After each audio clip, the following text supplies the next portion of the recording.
আজকের ভিডিওটি শুরু করার আগে মেয়েদেরকে অনুরোধ করছি এই ভিডিও থেকে দূরে থাকুন। কারণ আজ আমি এমন কিছু ডার্ক সাইকোলজি নিয়ে কথা বলবো যা মূলত নারীদের আচরণের অন্দরমহল উন্মোচন করবে। আমরা প্রায় প্রতিটি ছেলেই জীবনে কোনো না কোনো এক সময় কোনো এক মায়াবতীর প্রতি আসক্ত হয়ে পড়ি। তাকে একবার দেখলেই মনে হয় ও ইয়ার জাস্ট একবার মিলা দে। কিন্তু প্রশ্ন হলো, আমরা কি সত্যি জানি তাদের ভিতরে কি লুকিয়ে থাকে? আজ আমি এমন কিছু পয়েন্ট শেয়ার করব যেটা আপনাকে মেয়েদের ডার্ক সাইকোলজি বুঝতে সাহায্য করবে। আর শেষে কয়েকটি টেকনিক বলে দিব যা আপনাকে সহজেই এই সাইকোলজিগুলো ব্যবহার করে মেয়েদেরকে কন্ট্রোল করতে সাহায্য করবে। শুরুটি করি আমার ভালো একটি বন্ধু তামিমের একটি স্টোরি দিয়ে। আমার বন্ধু তামিম কয়েকদিন আগে তার ফ্রেন্ড নাহিদের গার্লফ্রেন্ডের সাথে দেখা করে। ক্যাজুয়ালি নাহিদের গার্লফ্রেন্ড নাদিয়ার সাথে সে নাম্বারটা এক্সচেঞ্জ করে। ওভাবে কোনো মেসেজ বা টেক্সট করেনি, জাস্ট ক্যাজুয়ালি নাম্বার এক্সচেঞ্জ করেছে।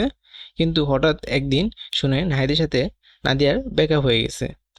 আর ঠিক সেই সন্ধ্যাতেই নাদিয়া তামিমকে মেসেজ করে। প্রথমে হালকা খোঁজখবর, তারপর ব্রেকআপের কথা শেয়ার, তার কিছুক্ষণের মধ্যেই কল, এবং রাতারাতি তামিমকে তার প্রায়োরিটি টপে তুলে দেয়। কিন্তু যখন নাহিদের সাথে তার সম্পর্ক জোড়া লাগে, তখন তামিমের প্রতি সেই এক্সট্রা যেই প্রায়োরিটিটা দিচ্ছিল সেটা উধাও। তামিম আমাকে কল দিয়ে প্রশ্ন করে, বন্ধু এমনটা কেন হয়? আমি তাকে বললাম, আমরা ছেলেরা সাধারণত যখন কোনো কোনো ব্যক্তির প্রতি আসক্ত হয়ে থাকি, তখন আমরা তার করা কাজগুলোর প্রতি নয়, বরং ওই ব্যক্তিটির প্রতি আসক্ত হয়ে থাকি। একটু বুঝিয়ে বলি। মনে করেন যে আমরা একটি মেয়েকে পছন্দ করি বা একটি মেয়ের প্রতি আসক্ত, এবং মেয়েটি কবিতা বলতে পারে অথবা গান করতে পারে। এখন আমরা কিন্তু ওই মেয়ের বলা কবিতা গানের প্রতি আসক্ত হয়ে থাকি, অ্যাজ নট যে আমরা ওই গান বা কবিতার প্রতি আসক্ত হয়ে আছি। আমরা ওই মেয়ের বলা কবিতা বা গানের প্রতি আসক্ত হয়ে আছি। অর্থাৎ সে যদি কবিতা বলে তাহলে ওই কবিতাটা আমাদেরকে ভালো লাগবে। তাছাড়া যত বিখ্যাত বিখ্যাত কবিতা বলুক না কেন, ওইটা আমাদের ভালো লাগবে না। আমরা ওই গান বা কবিতার মধ্যে ওই মেয়েটির কণ্ঠ খুঁজে পেতে চেষ্টা করি। কিন্তু মেয়েদের ক্ষেত্রে এই বিষয়টি একদমই ভিন্ন। তারা আসক্ত হয় নির্দিষ্ট একটি অভ্যাস বা আচরণের প্রতি। যখন আপনি নিয়মিত তাদের সাথে কথা বলবেন, মেসেজ করবেন, তখন তাদের মস্তিষ্কে ডোপামিন নামক এক ধরনের ভালো লাগা হরমোন নিষ্কৃত হয়। এই ডোপামিন তাদের মস্তিষ্কে এক ধরনের তৃপ্তি তৈরি করে। যখন আপনি হঠাৎ করে তার সাথে কথা বলা বন্ধ করে দিবেন বা মেসেজ করা বন্ধ করে দিবেন, তখন সেই ডোপামিন সরবরাহ বন্ধ হয়ে যায়। এই ঘাটতি পূরণের জন্য তখন তার মন অন্য কিছুর বা অন্য কারোর সংস্পর্শে আসতে চায়। যেরকম আমি বলি যে আপনি হয়তো আপনার এমন অনেক বন্ধু দেখেছেন যারা নাকি একটি মেয়েকে অনেকদিন ধরে ডিস্টার্ব করেছিল, মেয়েটি তাকে পাত্তা দিচ্ছিল না। যখন ছেলেটি দেখবেন যে তাকে ডিস্টার্ব করা বন্ধ করে দিবে বা তাকে প্রতি রাস্তায় দাঁড়িয়ে ইভটিজিং করতো, কিন্তু একদিন হঠাৎ করে সে সে রাস্তায় দাঁড়িয়ে নেই, দেখবেন মেয়েটি তার শূন্যতাকে অনুভব করার চেষ্টা করে। এমনকি মেয়েটি উজে এসে সেইটিকে পোজ করে ফেলে। কারণ এটা কেন হয়? কারণ মেয়েরা যে কোনো স্বভাব, আপনি একটা মেয়েকে যদি প্রতিদিন থাপড় দেন, আপনার থাপড়টাকে সে মিস করবে। বিষয়টা অদ্ভুত শোনালেও এটা সত্যি। মেয়েদের যেটা আপনি রেগুলার তার সাথে করবেন সেটার প্রতি সে আসক্ত হয়ে যায়। এবং সেটাই তার কাছে অভ্যাস পরিণত হয়। যখন এখানে আমার বন্ধুর ক্ষেত্রে যে বিষয়টা হয়েছিল, নাহিদের থেকে যে প্রায়োরিটিটা পাচ্ছিল, হঠাৎ করে ব্যাকআপ হওয়ার পরে সেই প্রায়োরিটিটা পাওয়া বন্ধ হয়ে গেছিল, বা বা নাহিদ তাকে নাহিদ তাকে যে মেসেজগুলো করতো এই মেসেজগুলো করা বন্ধ করে দিচ্ছিল। এবং সেই ঘাটতিটা পূরণের জন্যই সে আমার বন্ধু তামিমকে মেসেজ করছিল। পয়েন্ট টু, একটা জিনিস সবসময় মাথায় রাখবেন, আপনার প্রেমিক হিসেবে প্রতারক হতে পারে, কিন্তু বউ হিসেবে সে সেরা। এটা কেন বললাম? এটা কিন্তু আমার বাস্তবে অনেকে দেখা আছে। আমার একটা ফ্রেন্ডের কথা বলি। তার হয়েছিল কি, একটা ছেলের সাথে সম্পর্ক ছিল। তো যে কোনো কারণবশত তাদের সম্পর্কটা ভেঙে যায়, এবং তারপরে আমার ফ্রেন্ড, মানে আমার যে বান্ধবী ছিল, তার অন্য জায়গায় বিয়ে ঠিক হয়। এমনকি আমি দেখি যে সে বিয়ের মধ্যে নাচতেছে। মানে বিষয়টা খুবই অদ্ভুত। যে আমি তো ভাবলাম যে হয়তো সেটেড থাকবে এরকম কিছু একটা, বাট সে দেখি যে বিয়ের মধ্যে নাচতেছে। অবশ্য তাদের সম্পর্কটা খুব ভালো ছিল, এখন তাদের বিয়ে হয়তো যখন ভালো যাচ্ছে। কারণ কি, আপনার এরকম প্রেমিকা আপনি খুঁজে পাবেন না যে নাকি তার প্রেমিকের জন্য সারা জীবন অপেক্ষা করছে বা কোনো ভয়ানক স্টেপ নিচ্ছে, এরকম প্রেমিকা আপনি খুঁজে পাবেন না। কিন্তু আপনি এরকম হাজারো নারী খুঁজে পাবেন যে নাকি তার স্বামী মৃত্যুর পর আর জীবনে কখনো বিয়ে করেনি। এর পিছনের মতো কাজ করে ডিপ অ্যাটাচমেন্ট থিওরি।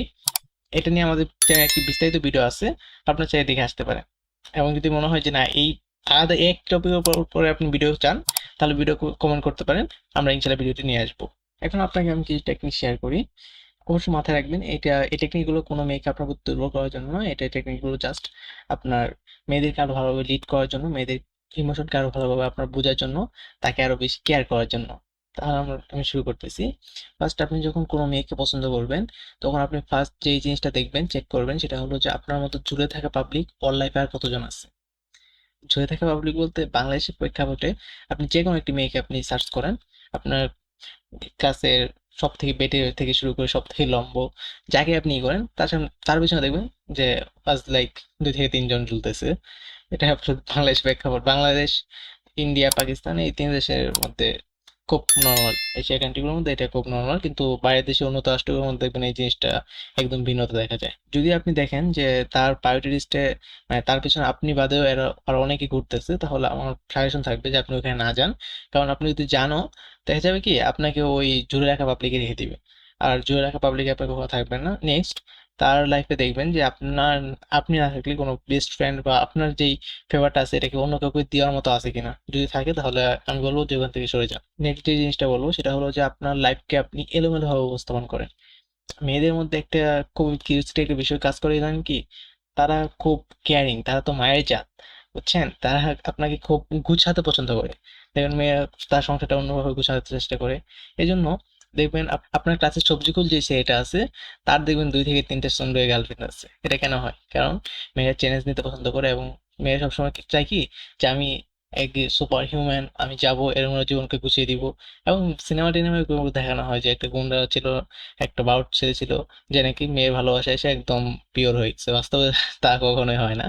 বাট এই এটার থেকে আপনি একটা জিনিস কাজে লাগাতে পারেন, সেটা হলো কি, আপনি যখন আপনার ফ্রেন্ড বা যাকে আপনার ক্রাশ, তার সাথে যখন কথা হবে, তখন আপনি এই জিনিসটা বারবার উপস্থাপন করবেন যে আপনার লাইফটা কত এলোমেলো, বা আপনার কোন কোন জিনিস আপনার অনিয়মিত, বা বা কোন জিনিসগুলো আপনি চান যে আপনাকে কেউ গুছিয়ে দেয়। যেরকম আপনি বলতে পারেন যে আমি তো, আমার টেবিল খাওয়ার সময় খুব অগোছালো থাকে, এর জন্য আপনার মা আপনাকে প্রায় বকাবকি করে। আবার আপনি উপস্থাপন করতে পারেন যে আমার তো রাতে দেরি করে ঘুমানোর একটা বদ অভ্যাস আছে, বা আমি এই কাজটা কখনো আমি এইভাবে করতে পারি না, আমার এটা এভাবে এলোমেলো করে করা হয়, বা আমি অনিয়মিত খাবার খাই। এই জিনিসগুলো যখন তাকে বলবেন, এতে একটা কনসার্ন কাজ করে যে তার ওয়াইফ বা সে আপনার জীবনে এসে এগুলো গুছিয়ে দিবে। আরেকটা জিনিস হলো কি, তাকে এক্সপেক্ট করবেন অবশ্যই যে এক্সপেক্ট প্রায়োরিটিটা আপনি তাকে কোন লিস্টে রাখতেছেন, এটা কিন্তু খুব বেশি মাইনে রাখে। যে আপনি কখনো তাকে ওই অসম্মান, অসম্মানতা কেউই পছন্দ করে না, এটা মেয়ে বলেন ছেলে বলেন, তাই অবশ্যই প্রায়োরিটি লিস্টে রাখতে হবে। দেন আপনি তাকে বোঝার চেষ্টা করবেন। তাহলে আজকে ভিডিওটা এই পর্যন্তই বন্ধুরা। আজকে আমরা দেখলাম যে মেয়েদের কিছু ডার্ক সাইকোলজি সম্পর্কে।